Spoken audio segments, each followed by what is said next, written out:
आपला उद्देश चष्मा घालायचा, चष्मा काढायचा आहे का?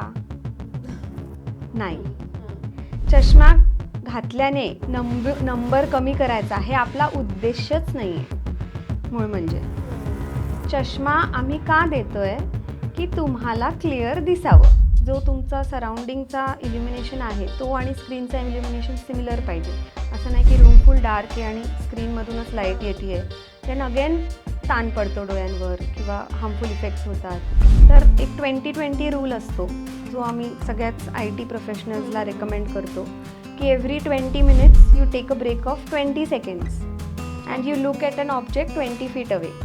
म्हणजे जर तुम्ही खिडकीकडे बसला असेल तर मग फक्त लांब झाडाकडे बघा किंवा तुम्ही एखाद्या रूमवर असेल तर समोरच्या भिंतीकडे बघा. That also makes your I muscles relax. Myopic आहे तुमचा मुलगा किंवा मुलगी, 100% तुम्ही डेली त्याला 2 तास 1 तास आउटडोअर पाठवा. जेव्हा ते आउटडोअर आहेत तेव्हा ते लांबचं बघणार आहे. ऑटोमॅटिक त्यांची लांबची विजन क्लिअर होणार आहे. कारण ब्रेनला स्टिम्युलस मिळतं आहे की हे लांबचं फोकस करायचं आहे. So that is when your eyeball gets the stimulus and it starts growing in a way की आपल्याला लांबचं फोकस करायचं आहे आणि मायोपिक नंबर्स खरंच कमी होतात किंवा वाढत नाही जेव्हा ही मुलं लांबचं बघतात. बरेच पेशंट्स जे ॲक्च्युली नॉर्मल होते त्यांनी ब्लू कट म्हणून असे चष्मे केलेले असतात की फक्त स्क्रीनसाठी मी ब्लू कट वापरणार आहे 0 नंबरचा, असं ते वापरतात आणि ते 3-4 महिन्यांनी येतात की मला खूप ताण येतोय. आणि काचबिंदू आम्ही ॲक्च्युली त्याला एक सायलेंट किलर म्हणतो कारण त्याचं काही लक्षणच नसतात. विजन ड्रॉप झालेली असते. तर हा अवेअरनेसच नाही आहे की आपण BP जर कंट्रोलमध्ये नाही ठेवलं किंवा शुगर कंट्रोलमध्ये नाही ठेवली तर आपल्या रेटिनामध्ये भरपूर प्रॉब्लेम्स होतात. तुम्हाला जर त्याच्यात साईजमध्ये किंवा शेपमध्ये चेंजेस वाटत असेल तर मी म्हणेल की येस तुम्ही आई डॉक्टरला दाखवा. कारण ह्याच्यात एक सिम्पल जो असतो बिनाईन जो आम्ही म्हणतो तो निवस असतो, पण ह्याच्यात एक मॅलिग्नंट किंवा जो कॅन्सर जेनिक असू शकतं त्यातही असतं मेलॅनोमासारखं. तर तुम्हाला जर वाटत असेल की माझं हे एक स्पॉट आहे ब्लॅक जो एवढा छोटा होता पण मी ह्याच्यात वाढ बघतीये की एक महिन्याभरात किंवा 1 वर्षभरात हा साईजमध्ये खूपच वाढला आहे, त्याच्या भोवती रक्तवाहिन्या तयार झाल्या आहेत, then it is a good idea की तुम्ही एकदा डॉक्टरांना कन्सल्ट करा. आता मला सांगा ते नळाचं पाणी जे येतं ते तुम्ही पिता का? का? तर नाहीये प्युअर, कसं पिणार? मग तुमच्या डोळ्यांमध्ये तुम्ही का टाकताय ते पाणी? आपण सगळेच जण छान आय मेकअप करतो. Correct. व्यवस्थित आय मेकअप असतो, काजळ म्हणा किंवा लायनर किंवा इतर बऱ्याच गोष्टी. हा आय मेकअप आपल्या डोळ्यांसाठी त्रासदायक होऊ शकतो का? डेफिनेटली.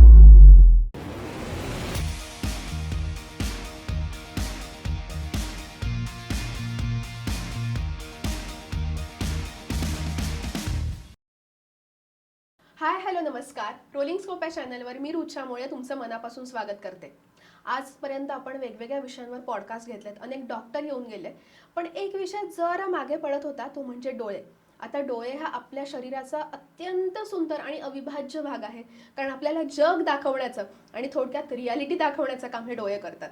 तर याच विषयावर आपण ज्या समस्या आहेत आणि यावर काय काळजी घेता येईल याबद्दल माहिती जाणून घेणार आहोत ऑप्थर्मोलॉजिस्ट डॉक्टर सारिका सेठिया यांच्याकडून. मॅम, तुमचं खूप खूप स्वागत. नमस्कार. मी म्हणाले की डोळे आपल्या शरीराचा अत्यंत सुंदर आणि अविभाज्य भाग आहेत. तर आपण अगदी लहानपणापासून सुरुवात करूया. म्हणजे लहान मूल ते अगदी सिनियर सिटीजनपर्यंत प्रत्येक एज ग्रुपमध्ये डोळ्यांचा असणारा रोल. तर हल्ली एक गोष्ट मी फार कॉमन बघते की 2-3 वर्षांच्या मुलांना सुद्धा चष्मा असतो. मग तो जेनेटिक्समुळे येतो की स्क्रीन टाईममुळे असतो? तुम्ही म्हटला की आपण लहान मुलांपासून सुरुवात करूया. खूप महत्त्वाचं हे प्रश्न आहे बिकॉज आपली जी लहान मुलं आहेत they are going to be the future generation. आणि हे आता त्यांचं ग्रोथ एज आहे. ग्रोईंग एजमध्ये नंबर जो येतोय जेनेटिक असू शकतो, ज्याला आपण अनुवांशिक म्हणतो. तुमच्या फॅमिलीमध्ये सगळ्यांना हाय मायनस नंबर आहे तर तुम्हालाही होऊ शकतं. पण बरीच मुलं अशी आहेत आजच्या काळात ज्यांच्या फॅमिलीमध्ये मायोपियाची हिस्ट्रीच नाही आहे, पण तरी त्यांना चष्मा येतोय. तर हा जो शिफ्ट आहे मेजर मायोपियाकडे त्याला आम्ही मायोपिया एपिडेमिक म्हणतोय. बरं. आणि हा एपिडेमिक का सुरू झाला आहे तर कोविडच्या काळानंतर मुलं घरात जास्त वेळ असतात, बरोबर. नियर वर्क ते जास्त करतात. हम्म, हम्म, रीडिंग, रायटिंग, मोबाईल, कलरिंग हे सगळं नियर वर्कमध्ये येतं. नुसतंच मोबाईल आणि लॅपटॉप तुम्ही ब्लेम करू शकत नाही. इट्स ओव्हरऑल नियर वर्क जे मुलं करतायत. So that is the main cause की मायोपियाचा जो फ्रिक्वेन्सी आहे ती वाढली आहे. हम्म.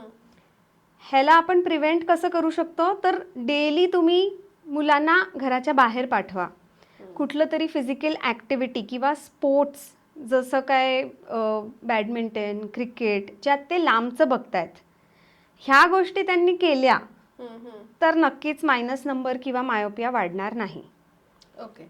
पण जर ते सतत घरात राहिले तर मायनस नंबर 100% वाढणार आहे. अच्छा. तुम्ही आता मायोपियाचा उल्लेख करत आहात. ही टर्म सामान्य लोकांना जरा समजावून सांगू शकाल, कारण आम्हाला त्या टर्म बद्दल माहित नाही.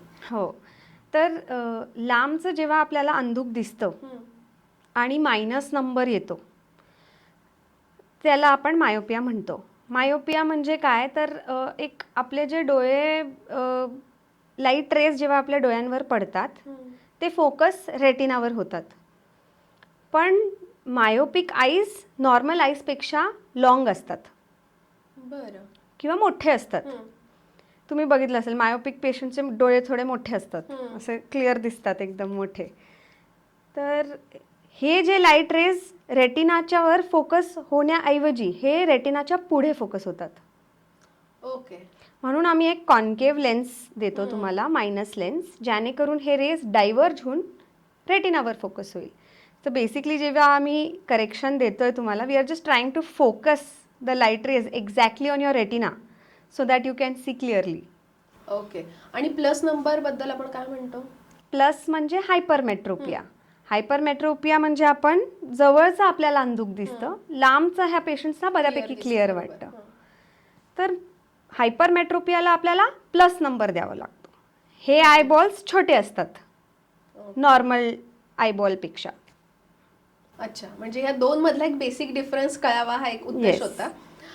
परत आपण याच प्रश्नाकडे येऊयात, चष्म्याच्या, म्हणजे आता लहान मुलांचाच, की खूप जण म्हणतात की तुम्हाला चष्मा असेल आणि तुम्ही लहानपणापासून चष्मा जर रेग्युलर वापरला तर तुमच्या चष्म्याचा नंबर जातो. तर असं खरंच होतं का?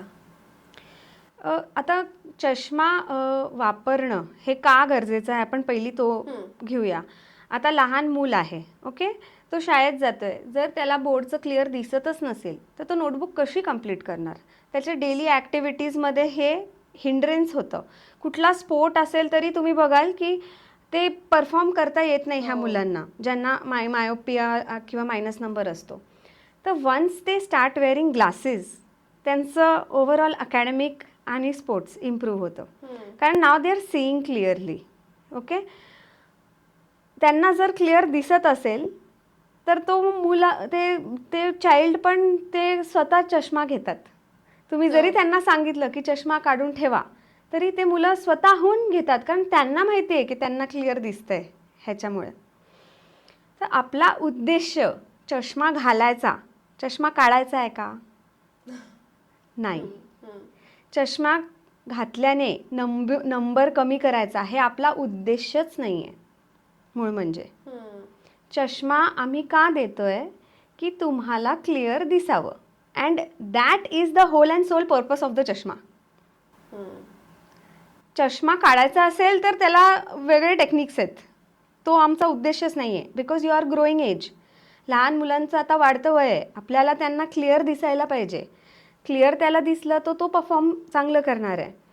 आता फक्त दिसणं इम्पॉर्टंट आहे का? तर नाही. लहान मुलांमध्ये जर एका डोळ्याला आपल्याला कमी दिसतंय, एक डोळा क्लिअर आहे आणि एका डोळ्याला खूप हाय नंबर आहे, तो चष्मा त्यांनी कधी वापरलेलाच नाही आहे.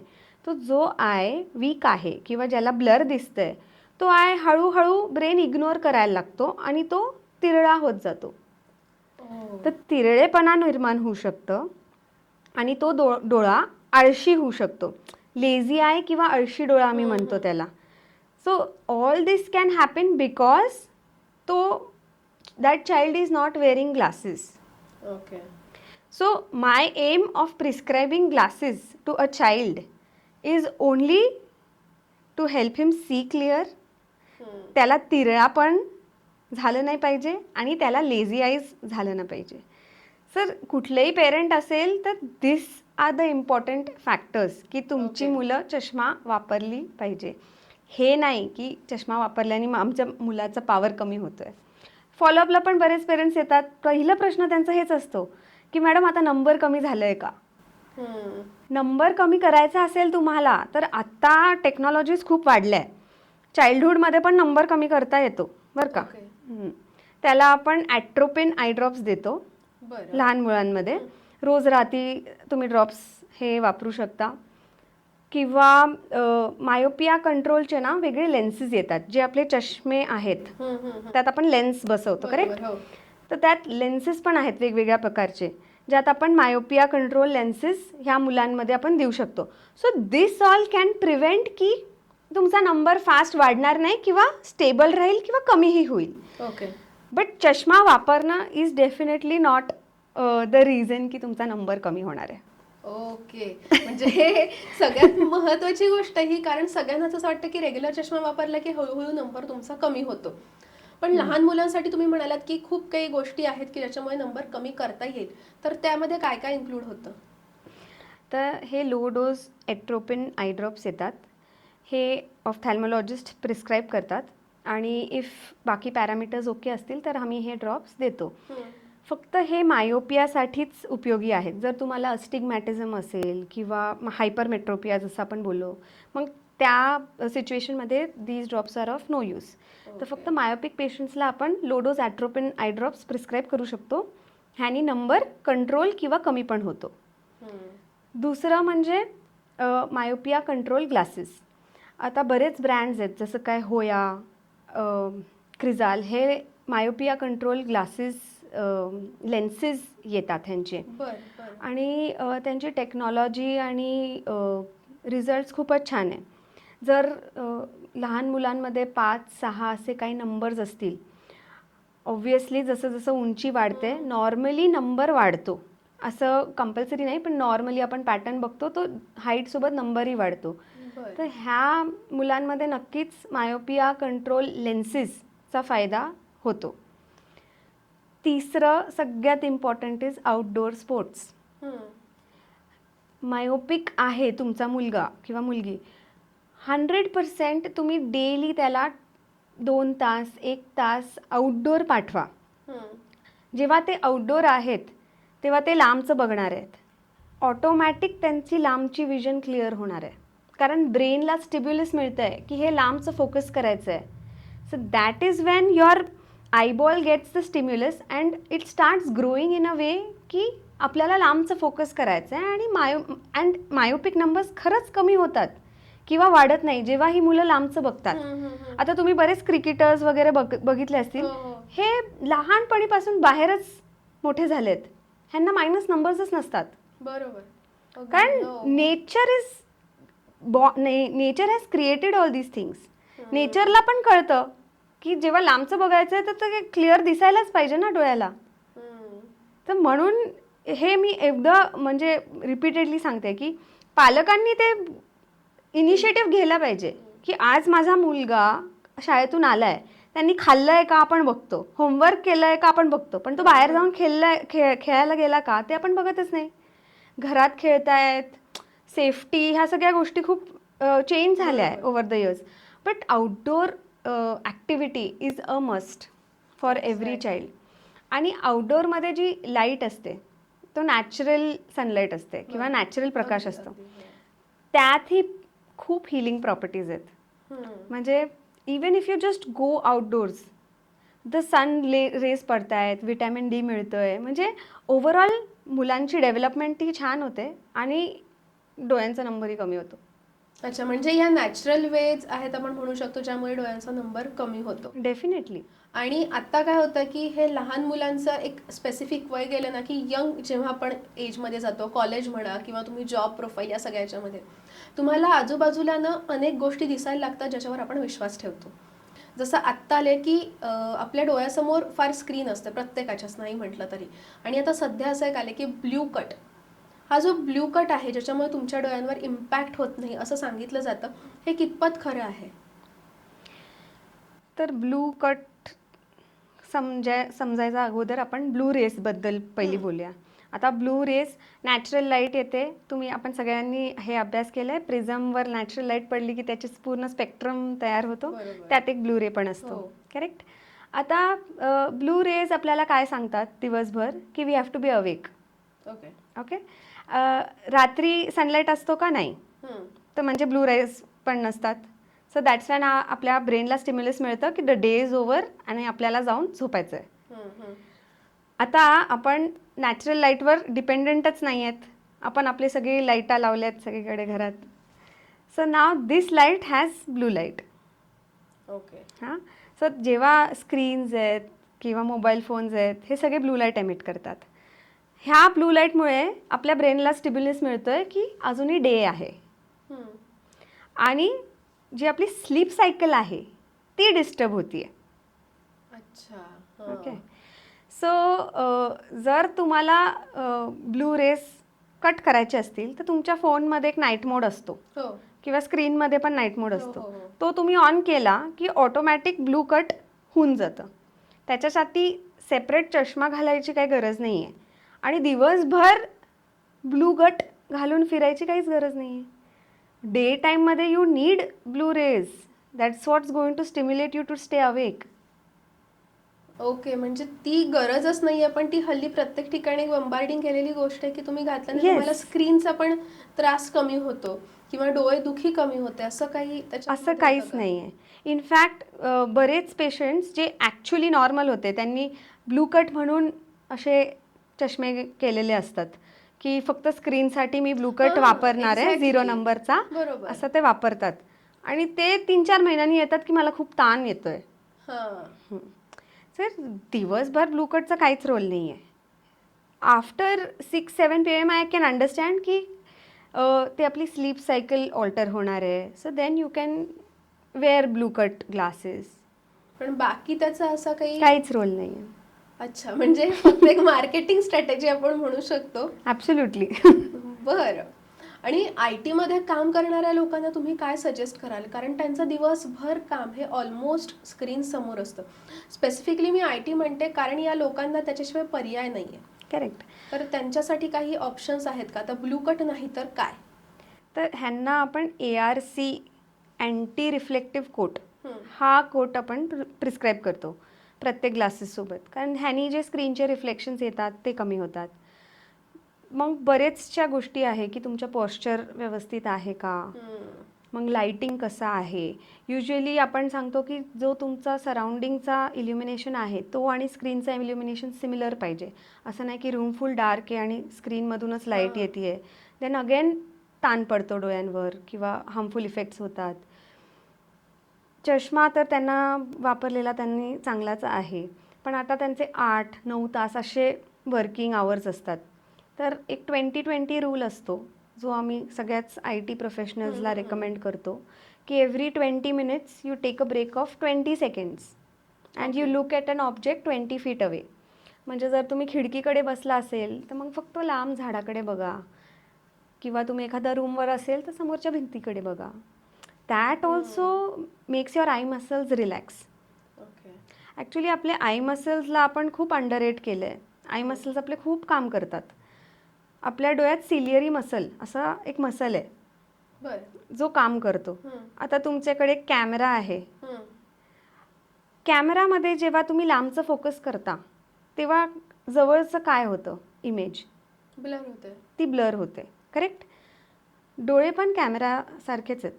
जेव्हा मी लांबचं बघतीये तेव्हा मला जवळचं काही क्लिअर दिसत नाही. अच्छा. पण जेव्हा मी जवळचं बघतीये म्हणजे मी माझा फोकस शिफ्ट केला, राईट. आता जेव्हा तुम्ही तुमच्या कॅमेराचा फोकस शिफ्ट करता तेव्हा तुम्ही काय करता? लेन्स ॲडजस्टमेंट करता. करेक्ट. कुठलाही तुम्ही DSLR कॅमेरा वापरला असेल तर you know that you adjust the focus of the lens. तर आपल्या डोळ्यांचे जे सिलियरी मसल्स आहेत ते दरवेळेस लांबचं बघून परत जेव्हा जवळचं बघायचं असतं तेव्हा ते कॉन्ट्रॅक्ट होतात, लेन्सची ती फोकसिंग पॉवर आहे ती वाढवतात आणि मग आपल्याला ते क्लिअर दिसतं. असं जर तुम्ही त्याला सतत 8, 9, 10 तास काम देणार आहे, ते at the end of the day ते मसल्स दमून जातात. त्यांना पण रेस्ट पाहिजे. बरोबर. त्यासाठी हा 20-20-20 रूल आहे. एव्हरी 20 मिनिट्स जर मी जेव्हा लांब बघते तेव्हा माझे मसल्स ऑटोमॅटिक रिलॅक्स होतात. तुम्ही एक दिवस फोन नका यूज करू किंवा स्क्रीन नका यूज, तुम्हाला स्वतःला तो ताण हो, कमी हो. झालेला जाणवतो. अगदी. कारण तो सिलिअरी मसल रिलॅक्स झालेला आहे. तर डोळ्यांच्या मसल्सवर तुम्ही दिवसभर भार देऊ नका. थोडं त्यांना पण आराम द्या, असं माझं म्हणणं आहे. आता याच्यावर चष्मा लागल्यावर अजून एक ऑप्शन प्रत्येक वेळी असतं, म्हणजे ती म्हणजे लेझर ट्रीटमेंट, की तुम्ही त्या थ्रू तुमचे नंबर तुमचा पूर्णपणे काढू शकता. आता यामध्ये ना मी अनेक डॉक्टरांना भेटले. माझा असा वैयक्तिक प्रश्न आहे. मला काही जण म्हणाले की तू आत्ता ऑपरेशन कर, मलाही चष्मा आहे, मला म्हणाले की आत्ता ऑपरेशन कर, पण 40 नंतर परत तुला चष्मा लागूच शकतो, मग तेव्हा आपण काही ऑपरेशन वगैरे करू शकत नाही. किंवा काही जण म्हणाले की तू ऑपरेशन केल्यावर तुला कधीच पुढे चष्मा लागणार नाही, एकदा हा नंबर गेला की गेला, पण मग तुला फक्त सनग्लासेस वगैरे वापरावे लागतील, थोडे प्रिकॉशन्स घ्यावे लागतील, एवढंच. तर मग यामध्ये नेमकं सत्य कोणाचं आणि आम्ही काय करायचं, की जर लेझर ऑपरेशन करायचं असेल तर काय प्रिकॉशन्स आहेत? ॲक्च्युली लेझर ऑपरेशन मी नाही म्हणेल. म्हणजे तुम्हाला जर चष्मा नको असेल तर आफ्टर 20 इयर्स भरपूर ऑप्शन्स आहेत. बरं. ओके. आता ते डिवाइड होतात एज ग्रुपप्रमाणे. 20 to 40 एज ब्रॅकेट असेल तर लेसिक, जे कॉमनली आपण बोलतो, लेझर, लेसिक, स्माईल, ह्या सगळ्या गोष्टी 20 to 40 इयर्स एज ग्रुपमध्ये येतात. 40 नंतर तुम्हाला चष्मा काढायचा आहे, that is also possible. 40 to 55 age group आम्ही हे कन्सिडर करतो. ह्याच्यात वेगळी टेक्नॉलॉजी येते. ह्याच्यात आम्ही प्रेस बायॉन्ड लेसिक असं करतो. बरं, म्हणजे नेमकं काय असतं ही प्रोसेस? मी सांगते. आणि 55 किंवा 60 नंतर आपण रिफ्रॅक्टिव्ह लेन्स एक्सचेंज करतो. बरं. There is no age group after 20 की you cannot get freedom from glasses. Okay. Treatments differ होतात आणि आउटकम्स पण डिफर होतात डेफिनेटली. आता 20 to 40 हे का? कारण 40पर्यंत आपल्याला फक्त लांबचा नंबर असतो, करेक्ट? बरोबर. 40 उलटली की आपल्याला जवळचा नंबरही येतो. तर laser vision करेक्शनमध्ये LASIK, smile, फेमटोलेसिक, PRK हे वेगवेगळे टेक्निक्स आहेत of doing the similar kind of procedure on the I. ह्या सगळ्यात गोष्टींमध्ये आपला लांबचा नंबर क्लिअर होतो. तो प्लस असू दे, मायनस असू दे किंवा astigmatism. So this is by and large up to 40. आता 40 नंतर काय होतं आहे? 40 नंतर डोळ्यात चेंजेस होत आहेत. आपल्या डोळ्यात लांबचं आणि जवळचं हे दोन्ही पॉवर्स येत आहेत, करेक्ट? तर प्रेस बायॉन्ड जी टेक्नॉलॉजी आहे त्यात आम्ही काय करतो आहे, तुमचे जे डोळे आहेत त्यात आपण तो दोन्ही नंबर बॅलन्स आउट करतो. म्हणजे एक डोळा आपण लांबसाठी करेक्ट करतो आणि दुसरा डोळा आपण नियरसाठी करेक्ट करतो. This is called Presbyond LASIK. Okay. But that has a life. जसं मी म्हणतो तुम्हाला 45 to 55 साधारण ह्या एज ग्रुपमध्ये अतिशय छान रिझल्ट्स आहेत आणि people are very happy. Specially बरेच असे पेशंट्स येतात की जे 20 वर्षाचे होते तेव्हा त्यांनी विचार केला असतं की मला लॅसिक करायचं आहे, पण ते राहून जातं आणि आता ते 45 वगैरे झाले तर आता मला करायचंच आहे काहीतरी. मग ते करतात तेव्हा मग त्यांना ॲक्च्युली हा खूप चांगला ऑप्शन आहे. ओके. की त्यांचं लांबचं जवळचं दोन्हीही नंबर जातो आणि म्हणजे इंडिपेंडन्स आहे शेवटी.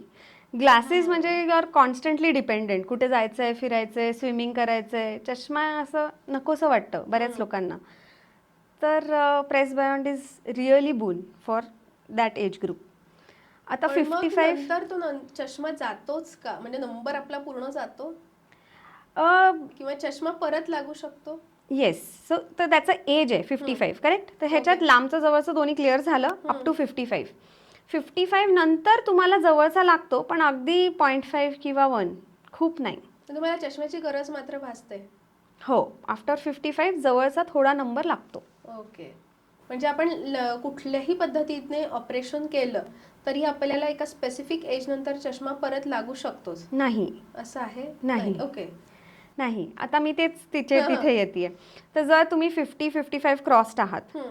ओके, तर ह्या पेशंट्समध्ये आपण रिफ्रॅक्टिव्ह लेन्स एक्सचेंज हे हं. ट्रीटमेंट करतो. तर हे RLE आपण कशाला म्हणतो? नॉर्मली आपण जी कॅटरॅक्टची लेन्स असते, कॅटरॅक्ट झाल्यानंतर आपण ही लेन्स काढतो आणि त्याच्या जागी आपण नवीन आर्टिफिशियल लेन्स इम्प्लांट करतो. करेक्ट. बट 55-60च्या एज ग्रुपच्या पेशंट्सना जर चष्मा नको असेल तर they can go for RLE. म्हणजे ह्याच्यात कॅटरॅक्ट वगैरे झालेला नसतो लेन्समध्ये, पण क्लिअर लेन्सच एक्स्ट्रॅक्ट करून त्याच्या जागी आर्टिफिशियल लेन्स इम्प्लांट करायची.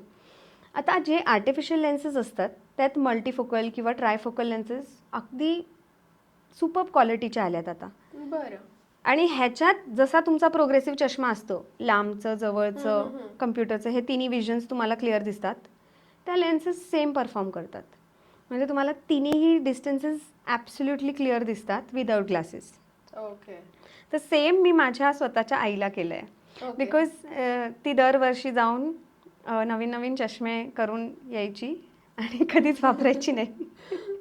अँड म्हणजे ती 3-3 चष्मे करायची अक्षरशः. लांबचा एक वेगळा, जवळचा एक वेगळा, प्रोग्रेसिव्ह एक वेगळा, अँड एकही चष्मा कधी तिने वापरला नाही. हं. तर मी तिला रिफ्रॅक्टिव्ह लेन्स एक्सचेंज असं करून एक चांगली ट्रायफोकल लेन्स बसवली आहे दोन्ही डोळ्यात. And she is absolutely happy because no glasses whatsoever. For lifetime. Okay, for lifetime. For lifetime. Okay, म्हणजे नंतर तुम्हाला परत काही चष्मा वगैरे लागायची शक्यता त्यामध्ये नाही आहे. येस. पण आता तुम्ही आईचा उल्लेख केलाय, म्हणजे मी म्हणेन आता आपण जरा त्या सिनियर सिटीजन मोडकडे मला जायला आवडेल, की सिनियर सिटीजन त्या एजमध्ये ना साधारण मोतीबिंदू म्हणजे कॅटरॅक्ट आणि काचबिंदू हे जनरली फार प्रमाणात हल्ली बघायला मिळतात. त्या दोन्ही मधला डिफरन्स काय आहे आणि हे होऊ नये म्हणून काय प्रिकॉशन्स घ्याव्यात? मोतीबिंदू म्हणजे आपलं जी नॅचरल जी लेन्स आहे ज्याच्याबद्दल आपण बोलतोय, ती वयानुसार पांढरी किंवा धुरकट होत जाते आणि त्याच्यामुळे विजन कमी कमी होत जातं. मोतीबिंदूची जी ही लेन्स आहे ती आपण काढतो आणि त्याच्या जागे चांगली लेन्स बसवतो. ह्याला आपण कॅटरॅक्ट सर्जरी असं म्हणतो. पण काचबिंदू हा टोटली वेगळा इश्यू आहे. काचबिंदू म्हणजे आपल्या डोळ्यात एक नस असते जी आपले सगळे इम्पल्सेस ब्रेनपर्यंत घेऊन जाते. ह्याला आपण ऑप्टिक नर्व्ह म्हणून म्हणतो. ओके. जसं आपला BP असतं तसंच एक डोळ्यांचा पण प्रेशर असतो. इंट्राऑक्युलर प्रेशर आपण असं म्हणतो. बरं. तर इंट्राऑक्युलर प्रेशर जेव्हा वाढतं तेव्हा ही नस डॅमेज होते किंवा त्याच्यावर कॉन्स्टंट प्रेशर येतो. त्यामुळे विजन कमी होते. ह्याला आपण काचबिंदू म्हणतो. ओके. आता काचबिंदूमुळे झालेली जी विजन लॉस आहे ती आपल्याला रिकवर करता येत नाही. आता कॅटरॅक्टमुळे तुमचं विजन कमी झालं, आपण लेन्स एक्सचेंज केली, तुमचं विजन रिकवर झालं. But that is not possible with काचबिंदू किंवा ग्लॉकोमा. ग्लॉकोमामध्ये जो विजन लॉस झाला आहे दॅट इज इरिव्हर्सिबल. त्याला एकच फॅक्टर आहे की प्रेशर दरवर्षी चेक केला पाहिजे. म्हणजे ग्लॉकोमा काचबिंदू हे कुणालाही होऊ शकतं. म्हणजे हां, ते असं काही सांगता येत नाही की ह्यालाच होईल किंवा त्याला. फॅमिली हिस्ट्री ज्यांना आहे त्यांना तर 100% मी म्हणेल एव्हरी 6 मंथली तुम्ही प्रेशर चेक करून घ्या. कुठल्याही डोळ्याच्या डॉक्टरकडे तुम्ही गेला तर प्रेशर चेक होतोच रुटीन आय चेकअपमध्ये. तर एक आय प्रेशर 6 मंथली किंवा 1 इयरली चेक करून घ्यायचं. जर प्रेशर हाय असेल तर पेरिमेट्री, OCT असे बऱ्याच टेस्ट असतात. त्या टेस्टमध्ये काचबिंदू आहे की नाही ते लक्षात येतं. आणि काचबिंदू आम्ही ॲक्च्युली त्याला एक सायलेंट किलर म्हणतो, कारण त्याचं काही लक्षणच नसतात. विजन ड्रॉप झालेली असते आणि नंतर म्हणजे जेव्हा ते तपासणीला येतात किंवा ॲब्सोल्युटली ब्लाइंड होऊन येतात तेव्हा त्यांनाही लक्षात येतं की असं काही झालं आहे. आणि त्या सिच्युएशनला आम्ही पण फारसं काही करू शकत नाही. ओके. ओव्हरऑल त्याचं फक्त प्रेशर कंट्रोल तेवढाच ट्रीटमेंट आहे. तर लवकर पीक होणं आणि प्रेशर कंट्रोलमध्ये ठेवणं एवढंच करता येतं काचबिंदूसाठी. ओके. आणि आता वयानुरूप एक गोष्ट मी खूप जणांची बघते, म्हणजे सिनियर सिटीजन्सची, की ह्या ज्या पापण्या आहेत ना, या थोड्याशा खाली येतात, तर थोड्या डोळ्यांवर येतात. याचा तुमच्या डोळ्यांवर काही इम्पॅक्ट होतो का, किंवा असं होऊ नये म्हणून ते काही प्रिकॉशन्स घेऊ शकतात का? ॲक्च्युली हे एजिंग आणि स्किन लॅक्सिटीमुळे ह्या सगळ्या गोष्टी होतात. खूप जर स्किन फोल्ड्स येत असतील हो. तर त्यांना आम्ही ब्लेफरोप्लास्टी म्हणून सर्जिकल करेक्शन करतोय. लूज स्किन कट करून त्याला वरती स्टिच करून परत छान दिसतं ते. पण प्रिव्हेन्शन ॲक्च्युली असंच काही नाही आहे फारसं. You are going to age. ह्या गोष्टी होणार आहे. We have to just accept ageing as it comes. Okay. आणि या लोकांमध्ये हल्ली डायबिटीज म्हणा किंवा बीपी हे खूप प्रमाणात दिसतं, तर डायबिटीज बीपीचा तुमच्या डोळ्यांवर काय इम्पॅक्ट होतो? बरेच पेशंट असे असतात की विजन लॉस किंवा विजनचं काहीतरी कंप्लेंट घेऊन येतात आणि त्यांच्या रेटिनामध्ये काहीतरी आम्हाला सापडतं आणि मग आम्ही रेट्रोस्पेक्टिव्हली त्यांना शुगर चेक करा आणि बी पी चेक करा असं सांगतो. तर हे हो, तर हा अवेअरनेसच नाही आहे की आपण बी पी जर कंट्रोलमध्ये नाही ठेवलं किंवा शुगर कंट्रोलमध्ये नाही ठेवली तर आपल्या रेटिनामध्ये भरपूर प्रॉब्लेम्स होतात. हो. येस. शुगरचा खूपच मोठा रोल आहे ह्याच्यात. कारण शुगरमुळे काय होतं की जे डोळ्यांच्या रक्तवाहिन्या आहेत ते लिकी होतात किंवा त्यातून जे रक्त आहे किंवा पाणी आहे ते लीक होत जातं. त्यामुळं पूर्ण रेटिनामध्ये तुमचे ब्लिडिंग होणं, रेटिनामध्ये सूज येणं, ह्या सगळ्या गोष्टी होतात. एकदा ब्लिडिंग झालं किंवा सूज आली तर विजन ड्रॉप होते. ओके. जोपर्यंत हे कमी प्रमाणात आहे तोपर्यंत इट्स स्टील ओके. एकदा त्यात नवीन रक्तवाहिन्या तयार व्हायला लागली, ज्याला आम्ही निओवॅस्क्युलरायझेशन म्हणतो, त्यानंतर तर म्हणजे विजन पण ड्रॉप होते, काचबिंदूही होण्याच्या शक्यता असतात. कधी कधी रेटिनल डिटॅचमेंट म्हणजे तुमचा पूर्ण पडदा सरकू शकतो, इथपर्यंत तो डॅमेज होऊ शकतो. बापरे. येस. तर शुगर कंट्रोल करणं हे म्हणजे खूपच गरजेचं आहे. खूपच म्हणजे खूपच. आणि हे पेशंट्सना म्हणजे मी जसं म्हटलं, बऱ्याच वेळा आम्ही रेटिना पहिल्यांदा तपासतो आणि म्हणतो की अरे बाबा तुम्ही शुगर चेक करा. एवढं ते एकमेकांशी कनेक्टेड आहे? Yes yes. Same with hypertension. हायपरटेन्शनमध्ये पण जी रक्तवाहिन्या असतात डोळ्यांच्या एकदम बारीक असतात. प्रेशर वाढलं की त्या फुटतात. ती फुटली की डोळ्यांवर ब्लिडिंग आणि सूज म्हणजे आम्ही BRVO म्हणतो त्याला, ब्रांच रेटिनल वेन ऑक्लुजन, आणि सूज येते. मग त्याला आपल्याला इंजेक्शन्स द्यावे लागतात डोळ्याच्या आत किंवा रेटिनाला लेझर करायला लागतं आणि त्यानंतर विजन रिकव्हरी होते. पण प्रिव्हेन्शन इज मच बेटर. माझ्या स्वतःच्या सासूबाईंना BRVO झालं होतं आणि नंतर हायपरटेन्शन डिटेक्ट झालं. अरे बापरे. म्हणजे हे आपण जे म्हणतो की आपली पूर्ण बॉडी खरं त्या मोमेंटला चांगली पाहिजे, करेक्ट करेक्ट. नंतर कशाचाही कशावर इम्पॅक्ट डेफिनेटली कुठेही होतो आपल्याला ते. आणि रुटीन लाईफमध्ये आपण एवढं लक्ष देत नाही ॲक्च्युली. किती केलं तरी असं एवढं लक्ष देत नाही. जोपर्यंत आपल्याला काही सिम्पटम्स येत नाही तोपर्यंत आपण लक्ष देतच नाही. तर आय विल से की मॅन्डेटरी एक रुटीन हेल्थ चेकअप ॲन्युअली सगळ्यांनीच करायला पाहिजे आफ्टर 30-35. कारण हायपरटेन्शन, कोलेस्ट्रॉल आणि डायबिटीस ह्या 3 गोष्टींमुळे ना ओव्हरऑल हेल्थ इम्पॅक्ट होतेच. डोळ्यांवरही खूप परिणाम होतात आणि जे काही परिणाम असे आहेत की त्याच्याकडून जो ब्लाइंडनेस येतो तो रिव्हर्सिबलही नसतो. तर इट इज बेटर की तुम्ही शुगर असेल तर ते कंट्रोल ठेवा किंवा BP असेल तर त्याची गोळी घ्या. That is more easy. Absolutely. आता मला ना तुम्हाला काही मिथ्स अँड फॅक्ट्स विचारायचे आहेत जे मी लहानपणापासून ऐकले. एकदम म्हणजे फ्रॉम चाइल्डहुड आपण जे ऐकतो ना, चष्मा लागलाय, मी तेव्हापासून ऐकलेत. म्हणजे मला चष्मा का लागला तर मी गाजर खात नाही म्हणून असं मला सांगितलं. तर मग गाजर खाल्ल्याने चष्म्याचा नंबर कमी होतो का किंवा चष्मा लागत नाही? मिथ आहे की फॅक्ट आहे? हा मिथ आहे. सी, गाजर चांगलंच आहे डोळ्यांसाठी. त्याच्यात कॅरोटीन असतं आणि carotene is good for the retina. पण त्याचं नंबरशी काही रिलेशन नाही आहे. नंबर काही कमी होणार नाही आहे. गाजर खाल्ल्याने ओव्हरऑल निरोगी राहणार आहे तुम्ही. म्हणजे मी ते गाजरसाठी नाही सांगणार. मी म्हणेल की तुम्ही ओव्हरऑल सगळीच फळं आणि सगळ्याच भाज्या खा. म्हणजे तुमच्या शरीराला सगळंच मिळेल आणि ओव्हरऑल तुमचं हेल्थ काय, डोळे काय, सगळेच फिट राहतील. ओके. म्हणजे गाजर आणि हे असा काही संबंध नाही आहे त्याच्यामध्ये.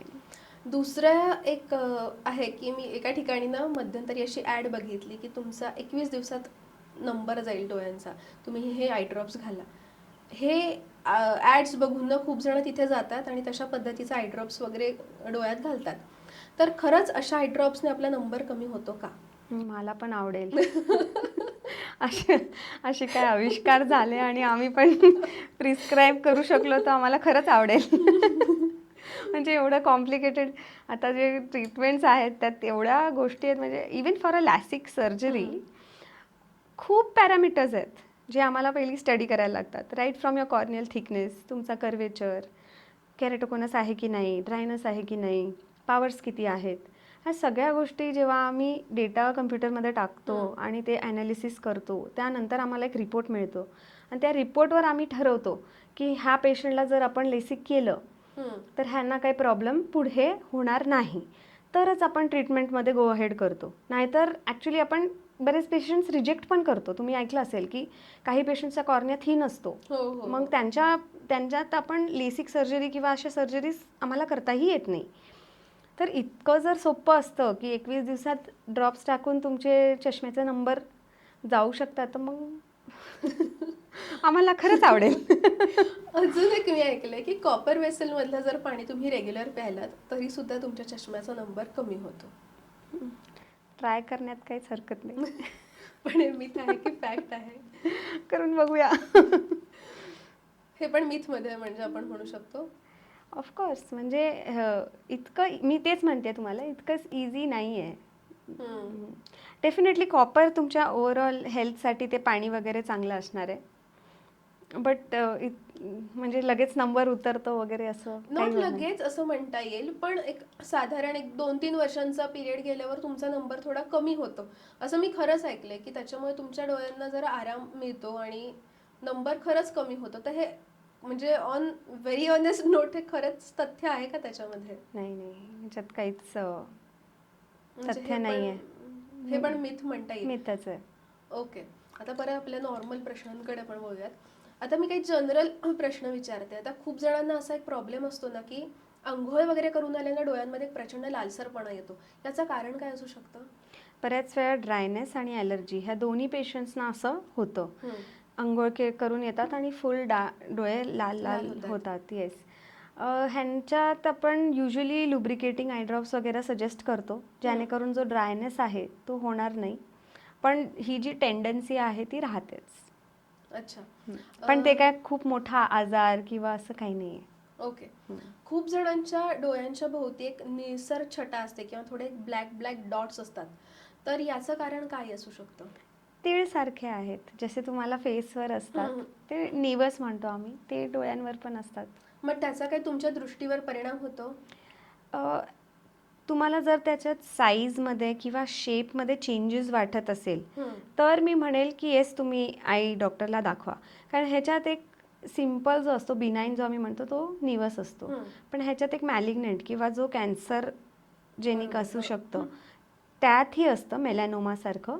तर तुम्हाला जर वाटत असेल की माझं हे एक स्पॉट आहे ब्लॅक जो एवढा छोटा होता, पण मी ह्याच्यात वाढ बघतीये की एक एक महिन्याभरात किंवा एक वर्षभरात हा साईजमध्ये खूपच वाढला आहे, त्याच्या भोवती रक्तवाहिन्या तयार झाल्या आहेत, then it is a good idea की तुम्ही एकदा डॉक्टरांना कन्सल्ट करा.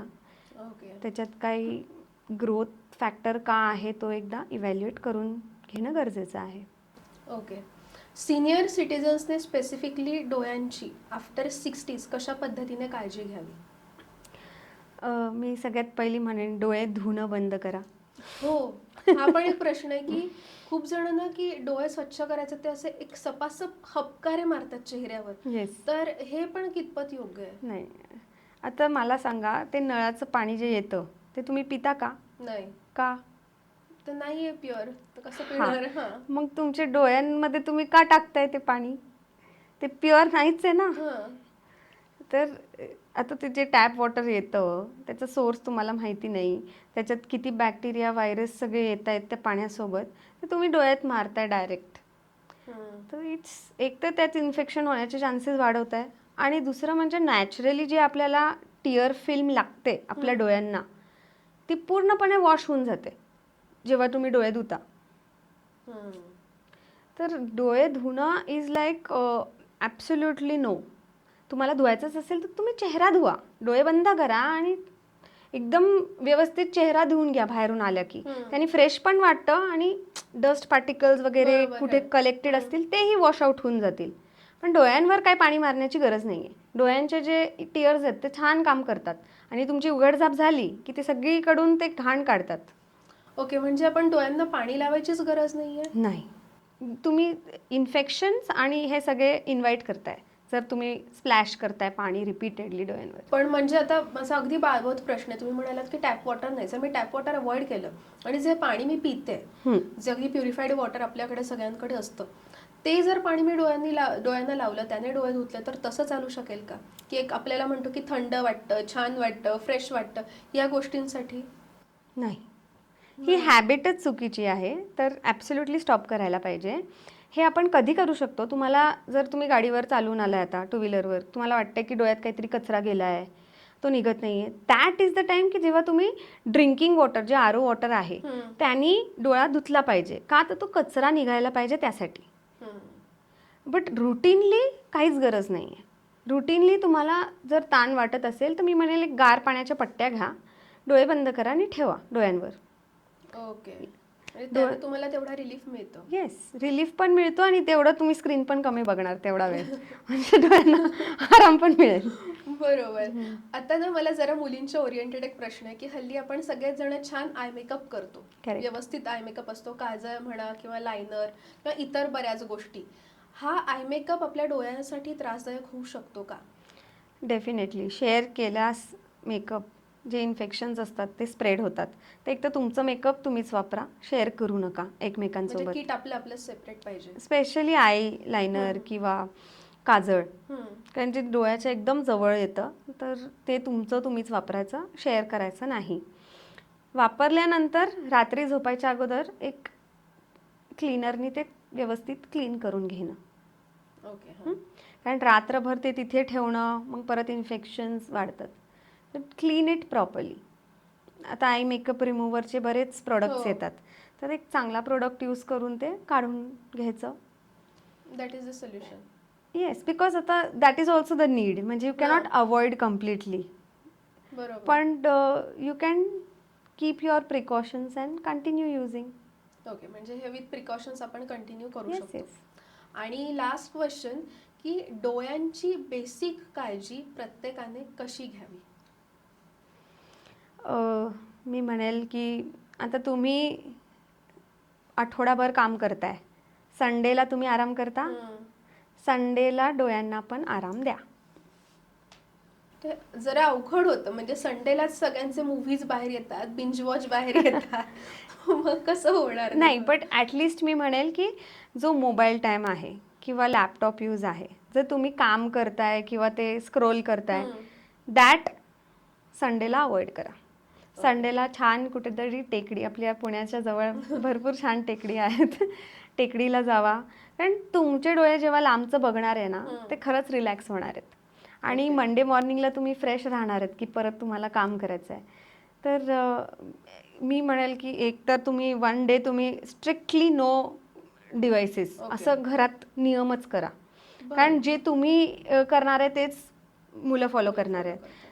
So have that one discipline की ठीक आहे, आज आपण स्क्रीन अवॉइड करूया, काहीतरी फन गेम्स खेळू किंवा काहीतरी ॲक्टिव्हिटी करू किंवा बाहेर जाऊ, हे फॉलो व्हायला पाहिजे. ओके. स्क्रीन टाईम तुम्ही स्वतः पण लिमिट करा डेली. ओके, तुमचं 8 आवर्स 9 आवर्स वर्क झालं आहे त्याच्यावर, मग जो तुमचा एंटरटेनमेंटचा पार्ट आहे त्यात एक रिस्ट्रिक्शन करा की मी 30 मिनिट्स किंवा 45 मिनिट्सच बघणार आहे.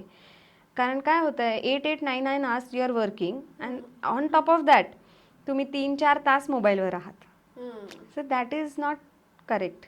म्हणजे ते 12 आणि 13 तास होत आहेत डिजिटल स्क्रीन्सवर, ते खूप जास्त ताण येतो आहे. खूप ड्रायनेस वाटत असेल तर तुम्ही लुब्रिकेटिंग आय ड्रॉपसुद्धा वापरू शकता. चांगल्या पालेभाज्या, फ्रूट्स, नट्स, म्हणजे आपलं इंडियन डाएट आहे ते खूपच छान आहे. म्हणजे we have everything in our Indian thali. तुम्ही जर बघितलं सगळं येतं. ते तसं सगळं बॅलन्स डाएट खायचं, म्हणजे डोळेही निरोगी राहतात आणि ओव्हरऑल हेल्थही छान राहते. ओके. आणि तुम्ही मगाशी जो 20-20चा रूल सांगितला तो सगळ्यांनाच ॲप्लिकेबल आहे का तसा? ऑफकोर्स जर तुमचं 8 आवर्स तुमचं स्क्रीन टाईम होत असेल तर डेफिनेटली तुम्हाला पण ॲप्लिकेबल आहे. मी म्हणेल आमचं जॉब खूपच चांगलं आहे की we are not continuously dependent on screen. We get to meet people, we are doing different things. नाही खरंच आहे. खरं आहे. म्हणजे ते IT जे जे तुम्ही बोललात ते ॲक्च्युली 8-9 आवर्स ते स्क्रीनवर आहेत. मला पण त्यांच्यासाठी कधी कधी वाईट वाटतं. Actually it's a fact. पण आज तुमच्याशी बोलून मला अनेक मिथ्स आणि फॅक्ट्स क्लिअर झालेले आहेत की खरंच गाजर खाल्ल्याने तुमचा चष्मा काही कमी होत नाही, कॉपर वेसलमधलं पाणी प्यायल्याने कमी होत नाही, पण या शरीरासाठी आवश्यक गोष्टी आहेत. करेक्ट. मला वाटतं तुमच्या अनेक प्रेक्षकांच्या मनात सुद्धा अशा अनेक शंका असतील. तुमच्या मनात अशा कोणत्याही शंका असतील तर प्लीज आमच्या कमेंट बॉक्समध्ये आम्हाला नक्की कळवा. आणि जर तुम्हाला मॅमकडे अपॉइंटमेंट घ्यायची असेल तर त्या पूर्ण क्लिनिकचे डिटेल्स आम्ही आमच्या डिस्क्रिप्शन बॉक्समध्ये दिलेले आहेत, ते नक्की बघा आणि त्यांच्या हॉस्पिटलमध्ये, त्यांच्या क्लिनिकमध्ये तुम्ही व्हिजिट करू शकता. धन्यवाद.